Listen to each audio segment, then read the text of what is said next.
always say this to my staff about marketing. Don't believe our competitors' marketing.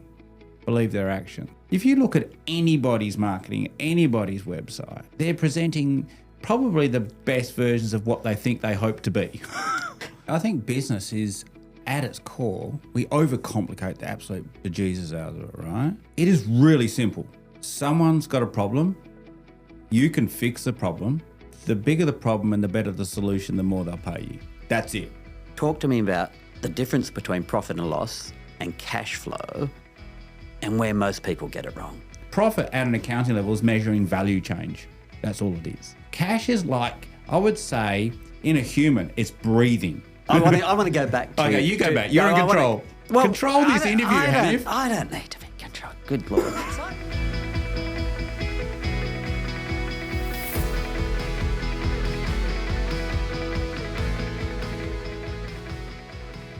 You're sixth generation farming, aren't you? Mm-hmm. How is it that you ended up getting into as financial management software for farmers? It's not an accounting program. Yeah. It's more than that, isn't it? It's more than that, yeah. Yeah. So how did you go from farming into financial management software for ag? Okay, I can't claim the credit for that. So I grew up in a sixth generation, but our family was really always heavily involved in research. I mean, my grandfather was early involved in a lot of superphosphate trials back in the 50s and 60s for pasture growth. And so what actually happened is my father started clearing land in, excuse me, I'm going to go back. We'll go somewhere. In 1967.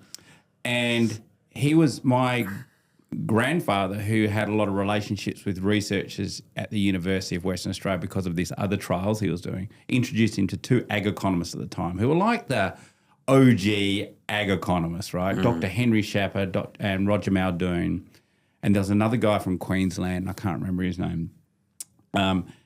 And my father enrolled in this thing called the UWA Farm Management Service Laboratory. And they had a computer, which took up a whole building in the 60s. And so my father, as part of the ag economy, so he was like this young farmer clearing land, and they had wealthy farmers, and they were just doing all these different trials. And as part of that, he had his farm cash book and farm budgets done on the UWA computer. And he used to send up all these stuff in satchels. He used to go up there sometimes, and they'd enter everything in the computer with punch cards. So he had a computerized financial records and cash flow budgets and monthly budget actual comparisons since 1967. Wow. Right? Now, our family is also pretty nerdy, right? So he thought he was an amateur photographer. So I grew up also in a family with a dark room in our house and all that sort of stuff. Anyway, so he saved up money. So this is on the dawn of the PC. So we had Apple IIs, we had Ashton Tate and those sort of microbees and that sort of stuff. This is pre-PC. So he saved up $4,000 in 1980 and bought himself a computer and basically wrote and then went and learnt to write MBasic at a two-week course at Muras Institute of Agriculture and wrote a program to essentially, because he didn't know what else to do, he wanted to write something as a hobby. So he goes, I'll just write to replicate the university computer, what they're doing. And it was really just so he could build cash flow budgets. And then he built an hit the microphone, sorry. Built an accounting system so he could do budget actual comparisons on a monthly basis. And that was just a hobby of his. And right through my whole life, my father just wrote software at night in his office, and that's what he did after work. He was a sheep farmer, and then he would just come home and sit there. So we'd be seeing drenching sheep in the yards, and he'd go, I got it. And he'd been coding in his head the whole time, right? And I remember when he wrote AgriMaster 3, which was so he wrote it in MBasic, and then Microsoft PC took off, and then MS-DOS was the thing, and then he rewrote the second version in MS-DOS, and then he wrote the third version. The third version won an Australian Design Award for software design, and then I can remember him writing AgriMaster 3 because we had a beach house in Busselton, and he went down there, went to Coles and bought a whole lot of spiral-bound pads and a box of pencils, and spent a month coding by hand on notepads. Wow. Right? In the beach house. Because our beach house had nothing. Like it had no TVs, no telephone, nothing. So he just sat there writing the whole code by hand in these notepads, and then went home for the next year, and at night on the farm wrote the program at night from these notepads. And that's the family I grew up in. So we were, during the day, daylight hours, we were sheep farmers, we were wool growers. So I grew up in this double sort of world. So I'm 55 and I've had a computer in my house since I was 10. Wow. So I'm unusual for our generation, well, my generation. I don't know how old you are, Hanif. Yeah, You're 57. 57? God, you look like you're like about 30. So whatever Hanif is drinking, you'd have that. Or not drinking, maybe. I don't know. And so how do we get into it? So essentially I grew up like a lot of guys on the farm wanting to be farmers. So I went to Muris Institute of Agriculture. I did a Curtin Bachelor of Business. I majored in sheep production and wool technology, and flirted with the idea of becoming a consultant, but then ended up going back. And so I had the opportunity to take over the farm because my father was really going, well, if you talk about get out of the way, another unusual thing. Got home in 92 and he goes, I'm writing software, you farm. So most people have to work with their father. I just got, do your thing. So I converted the farm from all sheep to 60% cropping in the first 2 years and capital, all those things you do when you're 20 because you think you're indestructible, right? Did it work?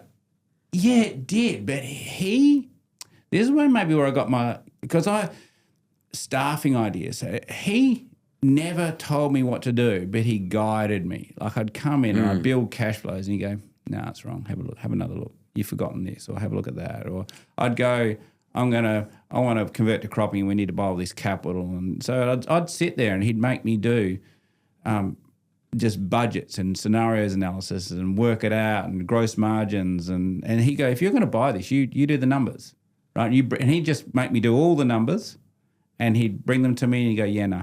Because essentially he was like the venture capitalist of the farm, right? He'd go, no, I'm not investing that. It's too much, or that's enough, or how are you going to justify that? What if we return? What if wool price drops, or wheat does this? And so essentially he acted as a business mentor and investor, but pretty much left the farming and how we did it and what we grew and how we grew it and the technology we invested into me. And then my brother came home from Marcus Holden Ag College into 94, I think. And so we farmed together for half the decade. But yeah, and so we were pretty much as 20s. We could farm how we wanted to farm with this mentor who just helped us.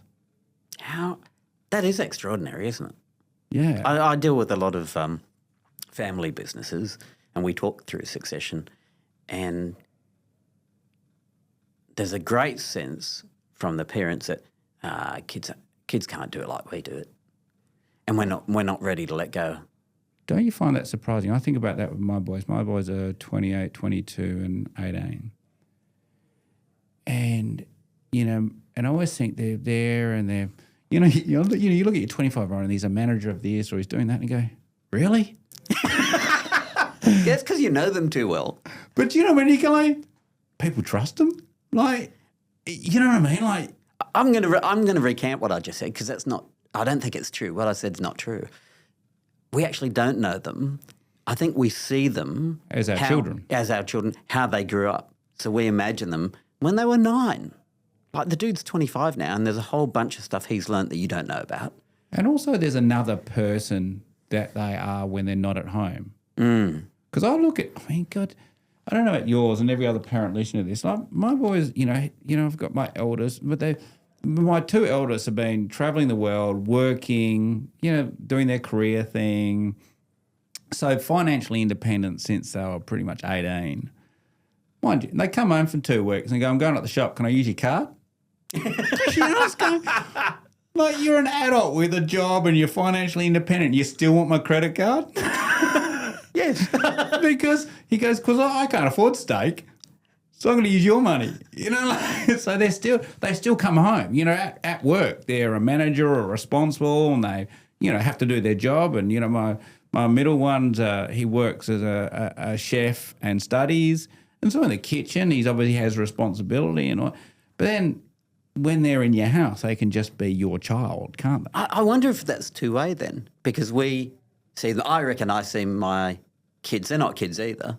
Like they're a bit older than yours, but I reckon I probably do view them like they were 10. And when they come home, they probably view me like they were 10 too. Yeah, to some possibly. degree. And also, do they know us? So, do we all have a work persona too? Like, they probably go, geez, I can't imagine anyone wanting to work for Dad.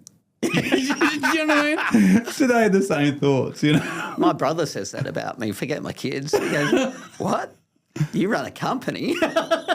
Do you know that was actually probably? Here's a bit of advice for people starting a business. When Nat and I first started with our second company, we had to go and do deals or get sales from these larger businesses. So they were the heads of like state managers of banks or Telstra or whatever.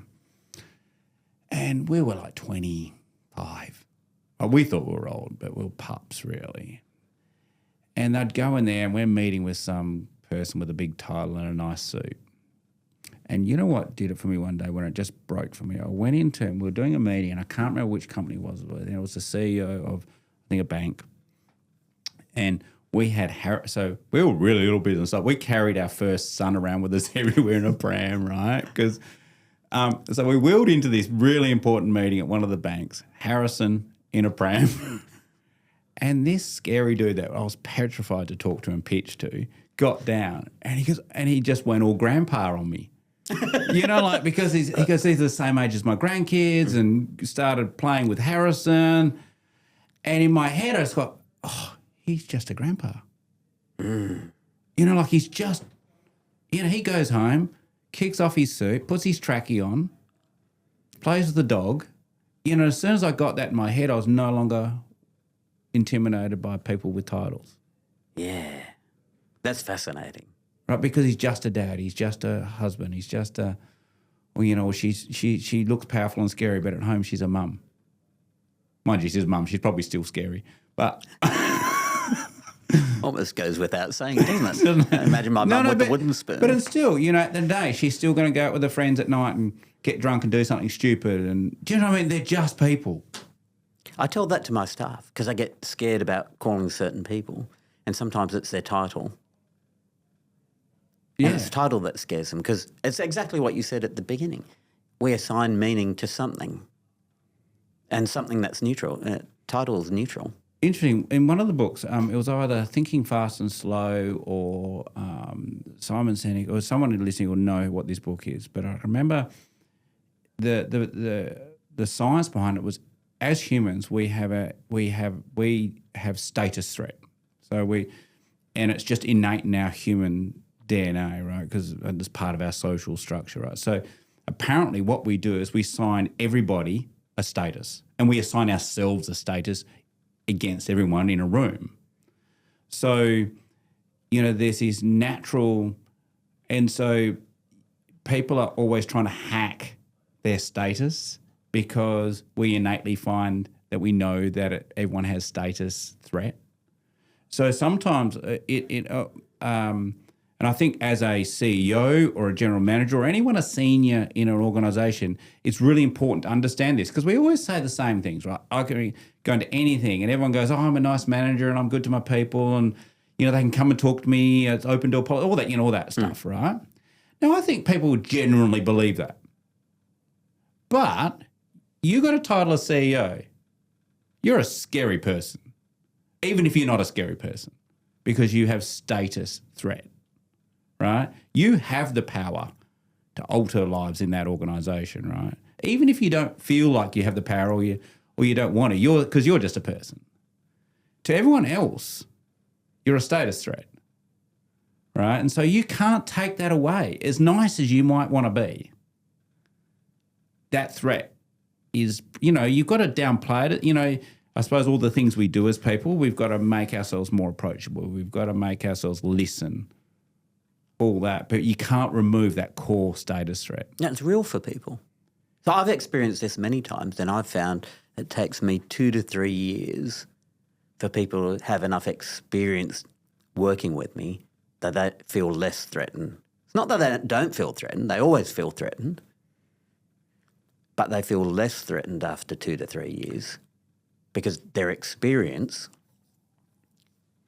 tells them something slightly different to their innate programming. And because probably some people weaponize that threat and they might have had experience in that. Tell me more about that. What do you mean? Well, it's like I think there's some people who use that innate power, if you can call it that, not in a good way, right? And I think some people have got the back end of that. And I think so if you take – and the thing is being self-aware is bloody hard, right? So I might do that all the time, but I just don't know because they're not going to tell me. You think they will tell you and you want them to tell you, but they might not. Right. So, we all damage each other unconsciously a lot of the time. And so when we employ someone, we may have damaged them unconsciously, or they may have been damaged by another 2 employers, either deliberately or unconsciously. So they come with all that baggage. Right. So, as much as you might be the best person in the world, in your own head, it's a little bit more complicated than that. People are complicated. Well, we come in with baggage too. Massive. And we have our own fears. Every CEO or, I don't know, I'm lucky because my wife and I can sort of, because we're both the CEO and partner, we can sort of talk about this, but it's lonely and scary, right? Because you really don't know. Everyone thinks you have the answer to everything. And if you're honest with yourself, you have the answer to nothing. But you're willing to go – the reason you're the CEO is you're willing to go through the process and make a decision even though it's scary and maybe a lot of unknowns, right? So you're willing to make a decision. That's probably what makes you do what you do and your ability to think through problems and stuff like that. But it doesn't mean you know. No, God no. Right? Does not. And if you think you know – you're automatically disqualified from the job, I believe. I love the saying that only a wise man knows he's a fool. Right? And I think that's so important as leaders. As soon as you as a leader think you're like the king of the world and you know everything, you're going to fail, guaranteed. It's the what is it? You can't. Another way of saying it is you can't learn anything that you think you already know.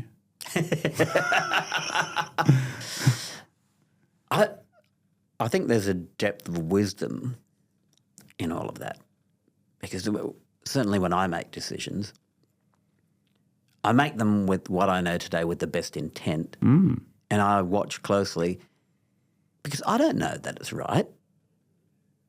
So it's like, okay, I've made this decision. It's in the status of monitor and watch. And maybe pivot or change because if I got it wrong, maybe there's an opportunity I can change course a bit. Yeah. I was just reading that book on Charlie Munger. He actually says, I don't criticise the decision even if it came out wrong. So he's talking about investment. He goes, I'll only ever beat myself up if the decision-making process was wrong. Right? He goes, I judge the decision-making process, not the decision. Right? Because you're never going to know. Right. So did you go through the right decision-making process? Did you think about it? Were you in the right space? Did you look at the true facts, did you look at what was true, not what you wanted to be true? And all those sorts of decision-making processes rather than the decision. Because in reality, there's a lot of luck in business. If no one's ever read the Google story, it's amazing. Don't study how they do things. They're completely accidental business. Yeah, and if you look back on history, I love what you've just said because I look at the fads and they talked about Google did this and you look back now and they go, they're not doing it anymore. How come? Well, it wasn't what they thought it was and it was a waste of time and money. And also, I always say this to my staff about marketing. Don't believe our competitors' marketing. Believe their actions, right? Because if you look at anybody's marketing, anybody's website, they're presenting probably the best versions of what they think they hope to be, not what they are, right? And that's the same with management, HR trends, management trends, all this sort of stuff. You know, people don't change that much. I think we're the same humans with the same behaviours and the same motivations we are in 2025 as we were in 400 BC. The 400 BC humans are no less intelligent or motivated in any different way to the 2025 human beings. And management fads and all this try to think that suddenly we're more enlightened or we're not. We're just the same emotional, irrational sack of meat that post-rationalizes everything and tells ourselves how clever we are. It does make us feel better. It's like business decisions. So just because a business decision's gone well doesn't mean it was a good decision, right? So you might have just got lucky. And we see this in our business world all the time. People who did well in something and that's not they did work hard. You have to work hard. That's just table stakes though. Everyone works hard. They got lucky, right? They were good timing, right product, right combination of people, even right hires, all sorts of stuff, right? And then they make squillions of money and then suddenly in their head they've decided they're a good business person, right? And I can give advice and I can invest in other business, but nothing else works because they didn't credit the luck. Yes. Right? If you think you are somehow some genius business person, no, you might be. But I can guarantee if you've done super, super well, there's been luck along the way that you didn't credit. Yeah. Right? You've got to work hard. You've got to tick all the boxes. You've got to have all the stuff I said before, financial management and good HR and look after people. That's all you just have to do that stuff. But it doesn't mean you'll be successful. So, and the success measure is interesting because my current philosophy is working hard's not enough. If you understand the process and you've got good financial discipline, then you can have a business that works well and makes a profit. A lot of people call success those unicorns to say, yeah, but I made $100 million and that could be the luck thing. But it's not the norm. The norm is you make a good profit out the end to do with whatever you want. But if I look at the businesses that sustainably do that, it's that good core. It's the understanding of the financial management. It's the understanding of what we do, our place in the market, who our customers are, what they want.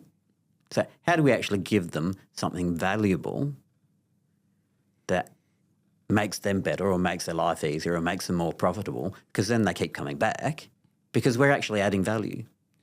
Yeah, I agree with you. I think business is, at its core, we overcomplicate the absolute bejesus out of it, right? It is really simple. Someone's got a problem. You can fix the problem. The bigger the problem and the better the solution, the more they'll pay you. That's it, right? Yeah. There was this kids' cartoon when my kids were little called Robots. Any parent out there with probably kids our age will remember this one. And there was a robber baron type character in this head robot called Mr. Big World. And there was this young entrepreneur called Rodney Copperpot or something, right? And I always remember this. I actually had a sticker of him on my office wall for a while. And because he came in and he goes, Rodney was coming to look for business wisdom from Mr. Big World. And he goes, Rodney, it's not that hard. He goes, find a need, fill a need. That's it. That's it. Find a need, fill a need. That's all business is. And if you are listening and you solve people's problems, they'll shop with you, whatever you do. If you stop solving their problems, they'll stop shopping with you. That's it. And the gnarlier the problem, usually, the better the profits. Okay, so I'm going to unpack that a little bit because I agree with you and I share a similar thinking with my staff. All you need to do to have customers is to solve a problem for them. Go do something for them that they can feed back to you, hey, that was valuable. Yeah. Right? But it doesn't mean you make a profit. The next level, and this is, for me, management is about converting activity into profit. You can be a doormat is what you're saying. You can be a doormat to your customers and just solve all their problems and make no money at all. Or you could have no discipline and not understand the expense of delivering that, and then you don't make a profit. I actually don't care about revenue and what people say, oh, we turn over. So how much money did you make? Well, I find that I had to learn that actually. When I went from farming, it's pretty simple, right? Because most of the people you're dealing with are similar-ish sort of businesses.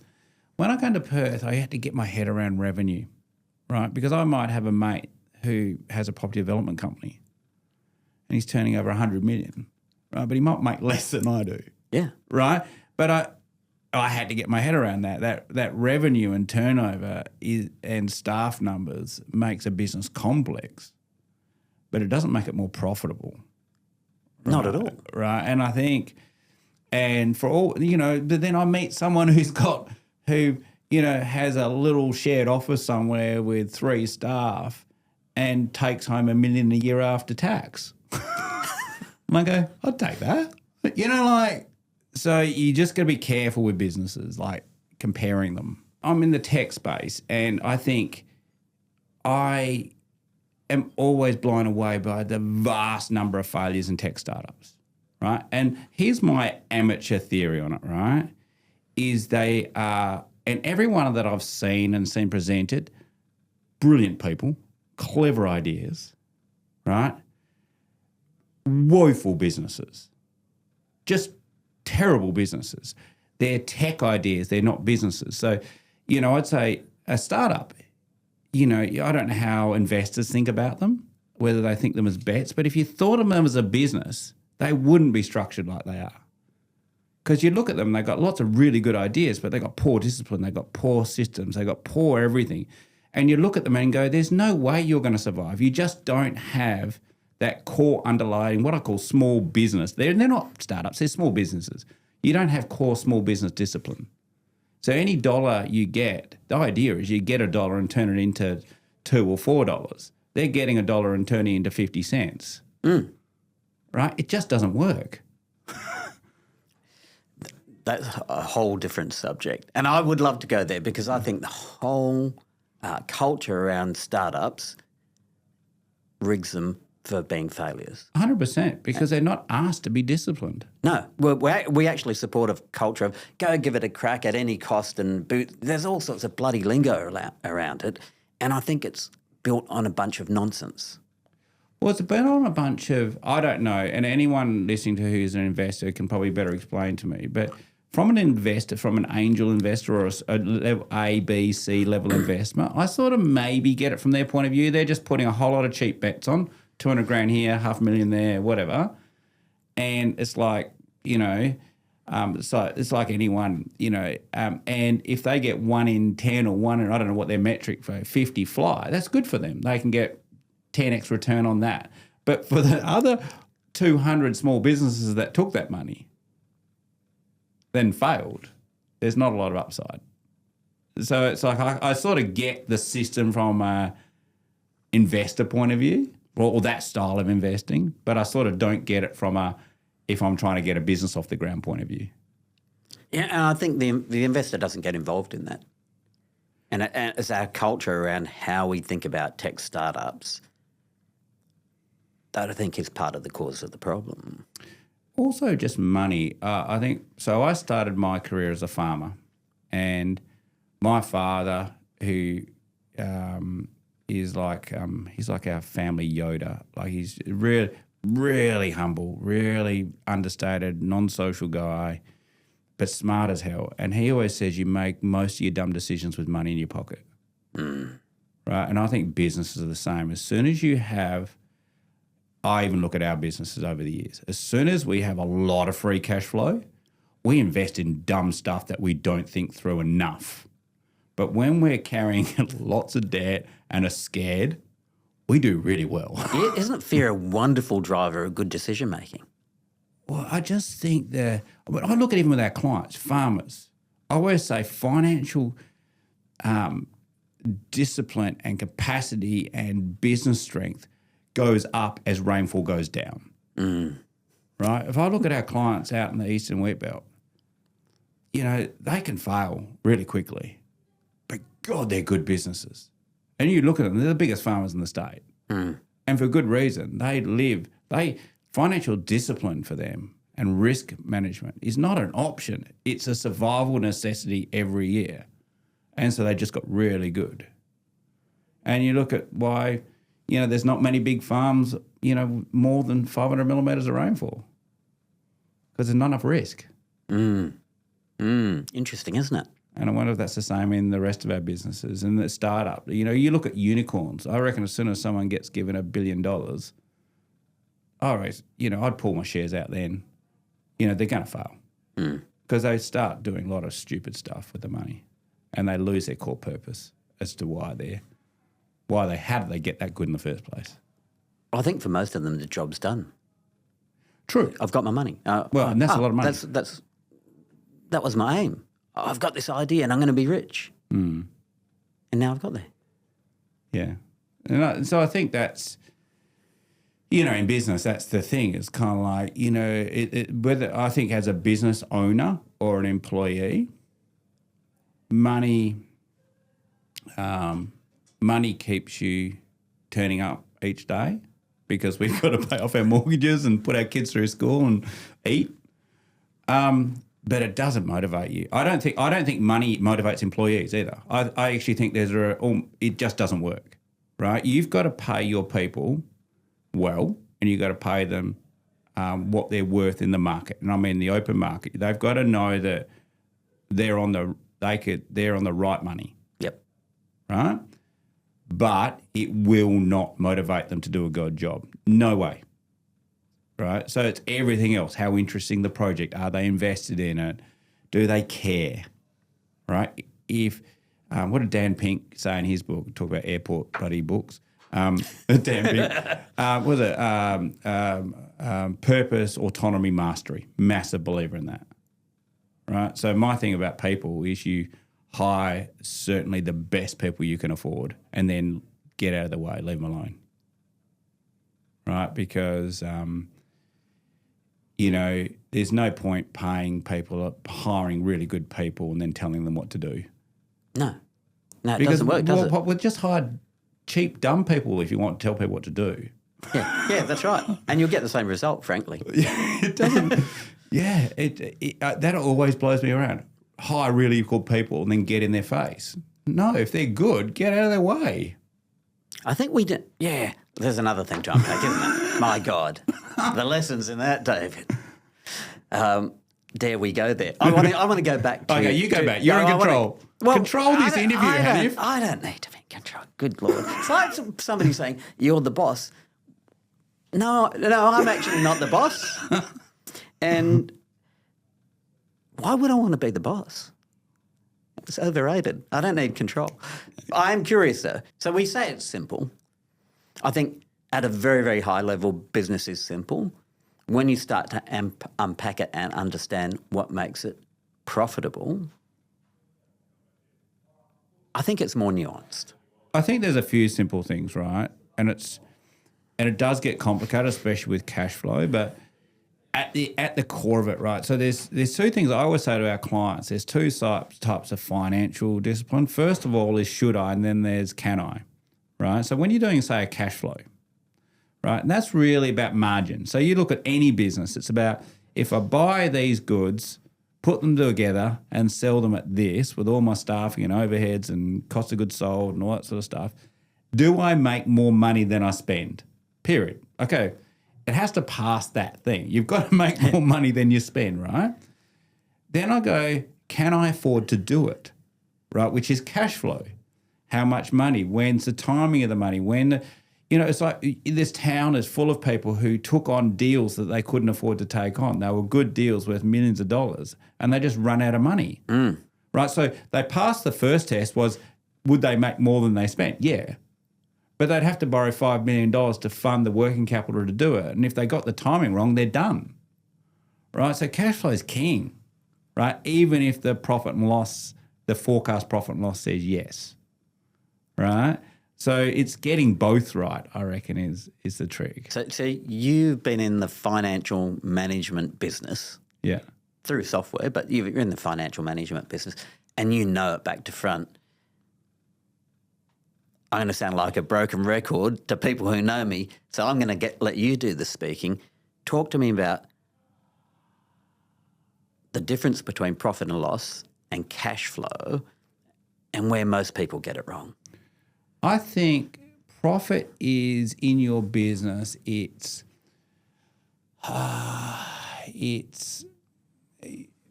exactly that. So also, okay, I'll give you two different things. There's cash surpluses and profits. Again, different. 100%. Right? So a lot of people see free cash as profit. Now, you talk to your accountant, profit is a whole lot of other things. It's like, and that's why most people go to their accountant at the end of the year and it says they've made $500,000 and their bank is in $500,000 in deficit. And they go, where's all my money? And I go, they're different things. Right? Because profit at an accounting level is measuring value change. That's all it is. Yep. Have you created value or lost value, really? And then there's cash is like, I would say, you're in a human, it's breathing, right? So having cash availability to pay your bills. So I would say if I looked at any small business I've looked at or any business, so our clients go from, say, $1 million at the bottom, up to about 100 million. All identical, except for the number of zeros, right? It's about when I need to pay my bills, can I pay my bills? That's it, right? And also, do I have options? If you control cash well, you will look after profit well.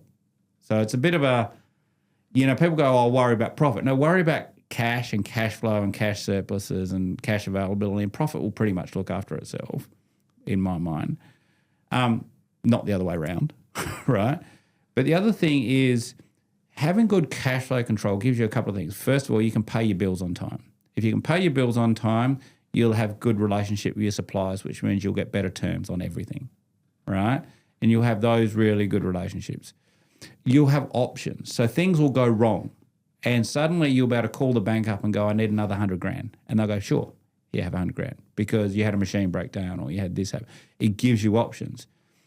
And also with your funders, if you can show you can control things, they will trust you. Essentially, any bank, all they're doing is they are like an investor. They have to trust that they're going to get their money back. And one of the things is can you manage money well, right? And so for me, the difference is cash flow is really quite simple. When is the money going to come into your business and go out of your business? And do I have enough to cover my expenses when the bills come in? That's it. And I'd say most people fail at a business because of that. No, so fundamentally they might be overspending. No, so you can ruin your profit by being really sloppy on, overspending.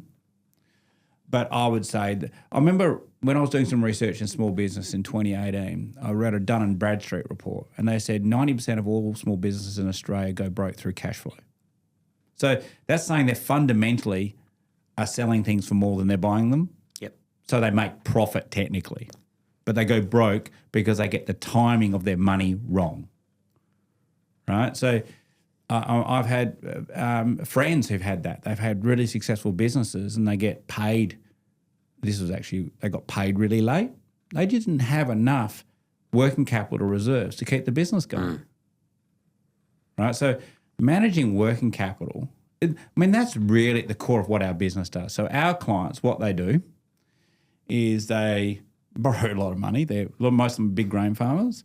They borrow millions of dollars in working capital. They put it all on red in May, right? Put a crop in the ground and then wait 9 months to take it off and pay off their debt. So this is how I talk to my staff. I said, if you want to get in the head of our clients, how about I pay all of you your whole salary in January? You get it on one day in January.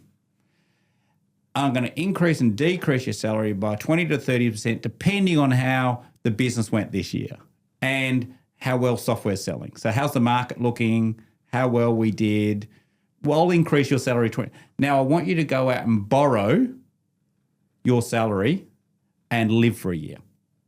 How would you live your life so differently? So cash flow and managing cash flow and cost management. So this is what we do. We help our clients budget their expenses. They know how much they're going to be spending every month for the whole year. It's a whole different way of thinking.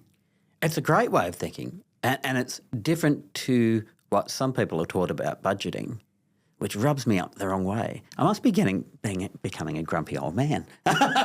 We'll start writing letters to the paper soon. Yeah, that's right. Yeah, I'll get if you can still do that. I'll get ChatGPT to send it in too. Is they formulate a budget like a government department.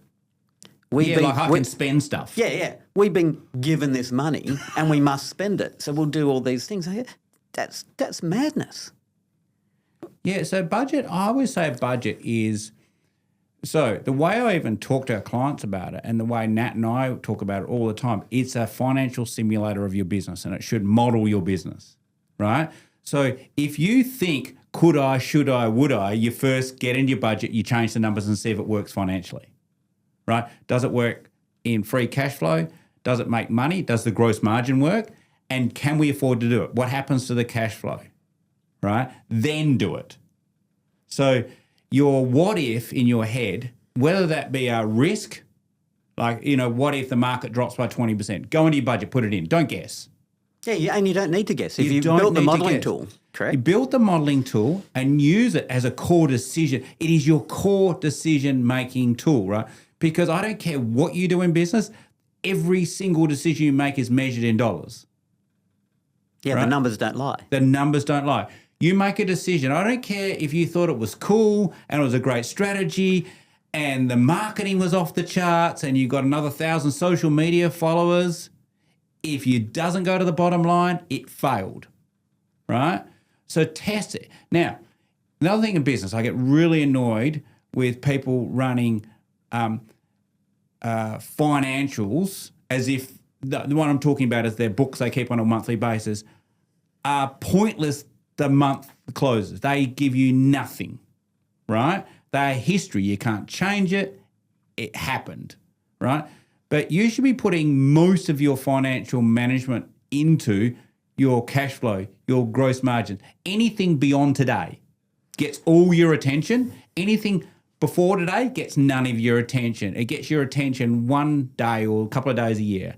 And that's if you've done it properly. You've recorded a lot of detail. So if you've got whatever accounting system you have, record as much detail as possible. Because when you get to build your cash flow and analysing your business with yourself or whoever you do that, you're going to want detail, right? Otherwise, you're not going to be able to benchmark your performance for next year.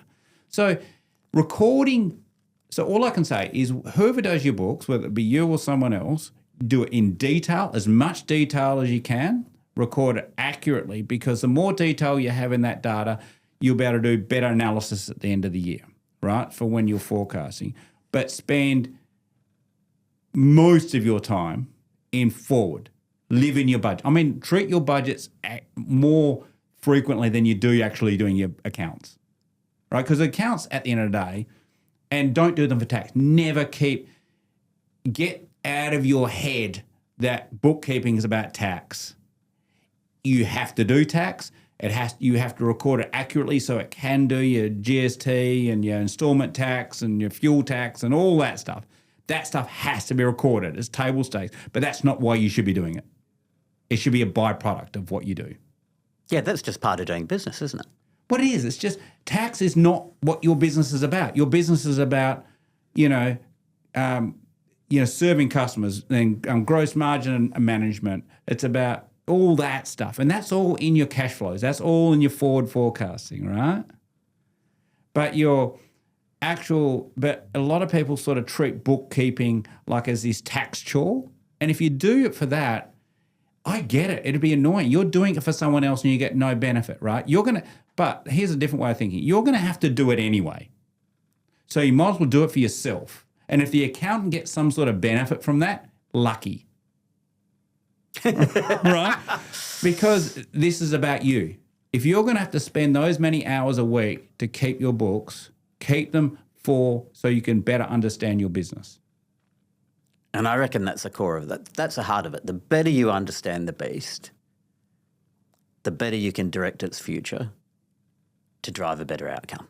And the other thing is 100% and don't bullshit yourself, right? Go looking for the brutal truth all the time and go early. One thing about building cash flows, forward cash flow. So in our business, we're a software business. We run a 24-month rolling cash flow. Right? We go looking for brutal truth and we do a budget to actual comparison report every week, right? Because we're looking for brutal truth because the sooner you can find it, the sooner you have so much time to deal with it. Yep.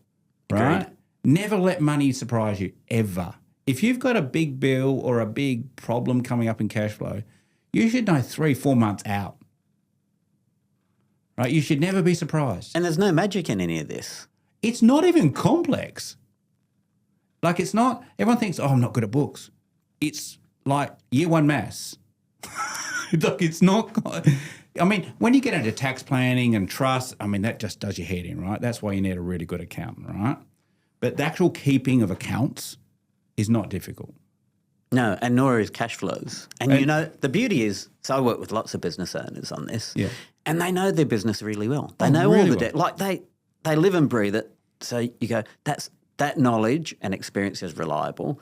It just hasn't been translated into a forward-looking forecast where you can model something exactly as you said and understand what the potential of the future is. And if it's not great, well, what are you going to do to change it? And guess what? You've got the answers. And everyone does have the answers. Like if in your role if I was an advisor, I would say I don't need to understand your business. You understand your business, right? All I need to do is go, these are the opportunities and threats financially you have to deal with. And most people know exactly what to do. Yep. Right? So whether they have the courage to do them or not is a different thing, but they know what has to be done. It's like we do in our life. We know we should exercise more and eat less, right? But whether we do or not is up to us, right? But you're right. Like seeking the brutal truth is super important. And I think and it's scary for everyone. I think that's the other thing. Is you think that your mate who runs this business or that business suddenly have their shit together. They don't. They're just as scared as you are, right? But if you go take control of money, even if you don't like it, you will sleep well at night, even if it's bad news. Like if you get your cash flow, if you look at your business and forecast it forward, and maybe sales are dropping and profits doing this and you're going to get in a bit of a hole here, you will know though. And that's bad. And then you can suddenly, instead of getting your mind and turning into, oh shit, what if this happens or what if that, it's not what if anymore, you know. So now your brain goes, how will I fix that problem? And now you've got months and months and months to fix that problem. That's really comfortable. So it'll give you peace of mind. It'll make you sleep well at night, even if it's bad news. I reckon that's really important. There's so much more to talk about. I'm going to invite you back if you're willing. Give me, for the people listening, what you think are the top things that business owners should be doing that they're probably not doing. I think we've covered most of them. I think the core things are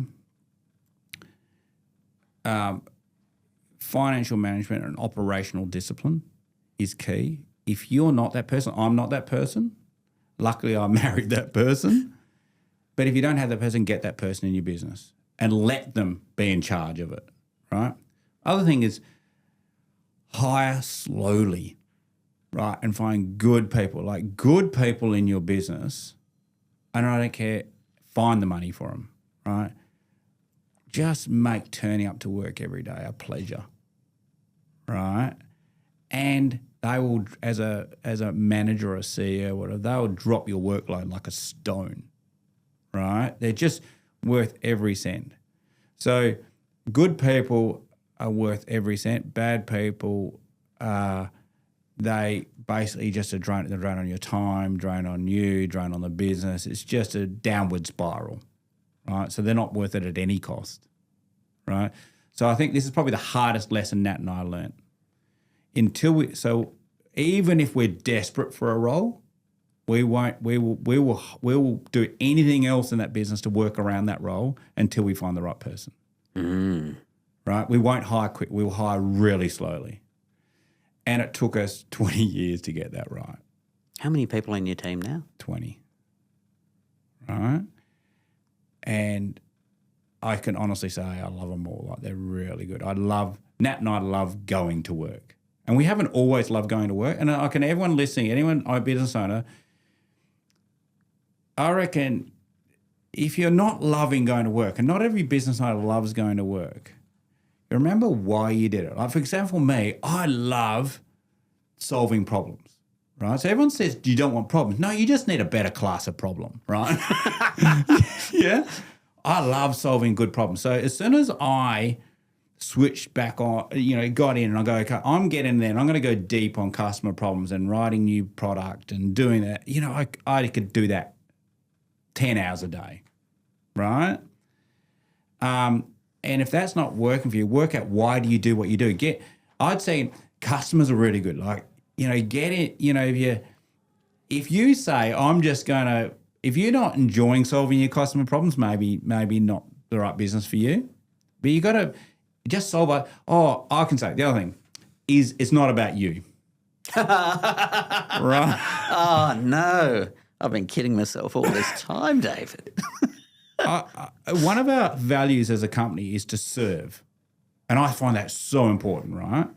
Because if you as a business person say, I'm here to serve somebody every day, I'm going to serve my staff, I'm going to serve my colleagues, I'm going to serve my customers, I'm going to serve my suppliers. I am a servant. I guarantee you'll do well, right? If you make it about you, you'll fail. Guaranteed, right? And you will enjoy it. I guarantee you'll enjoy it. As soon as you become a servant, especially to your customers and to your team, you'll start enjoying your day. It's a form of business karma. It just works, right? And most people don't think about that. They think it's about them, and it's not. As humans, your job as a business is to serve, period. Yeah, 100%. And if you don't serve, there is no purpose to your business. Your job as an employee is to serve somebody, right? You just got to work out who that is. And the better you do that, if you're in an employment situation, you'll get promoted really quickly because you're solving lots of problems, and everybody loves people who solve problems. And if you're a business owner, you'll be solving customer problems and the business will grow. So I think the other thing is to work out who are you serving and why do you serve them and why do you care, and just go deep on that. And you'll actually enjoy work too. It's not that hard, is it? It's not hard, but I think like all business owners, you lose your way sometimes. I've gone through months and years where I'm just not motivated by it.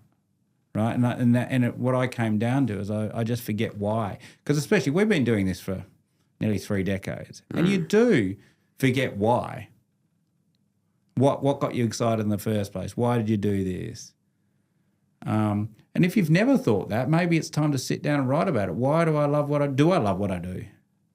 And if you don't, I'll say passion is bullshit, right? So the poor millennial age group have been sold this bullshit passion thing for like 20 years. It's not true, right? Purpose gives you motivation and everything, not passion, right? And you get fleets of passion. You get excited about stuff. But it is fleeting, isn't it? It's very fleeting, right? So passion is like anger. It's like fire. It's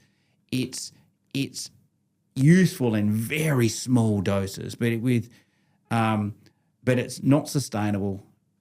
It doesn't work, right? But, curiosity. I say to my boys, because we're at this age where you're giving kids career sort of stuff. What are they going to do with their world? I just tell my boys, just get curious about everything. You can probably hear from my talking. I'm curious about everything. Yes, you are. But I think but I believe that's a trick. Then everything's exciting, right? When you're curious, if you want to know, I reckon everybody's job, I find everybody's business cool. When you go, tell me how you do it, Hanif, and you tell me, oh, wow, that's cool. How do you do that? How do you do that? You just get into because I think everything's interesting at detail, right? So, yeah, just get curious. If you lose your way, get curious again. That's what I think. All right. Nice parting words.